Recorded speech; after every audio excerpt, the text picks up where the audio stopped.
درس شماره 94 از پکیج فارسی 100 جلسه‌ای. ترانه گذشته از بانو امیرا. شوشتری. قسمت اول ترانه. فا بکار، دو دیز، سی کرون. خط 1. تیم 2 و 3. لا لا لا لا لا لا لا سی سی سی سول سول سول سول سول سول لا سی دو سی لا لا. تکرار. خط پایین. تیم 1 و 2 و 3. ره می فا فا می ره فا ره فا فا می ره فا ره فا فا می ره دو ره سی لا سول لا سی دو. خط پایین. تیم 1 و 2. می می ره دو می دو می می ره دو می دو می می ره دو دو سی لا. خط پایین. تیم 2 و 1 و 3. دو ره می فا فا می ره فا ره فا فا می ره فا ره فا فا می ره دو ره سی لا سول لا سی دو.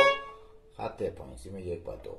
می می ره دو می دو می می ره دو می دو می می ره دو دو سی لا.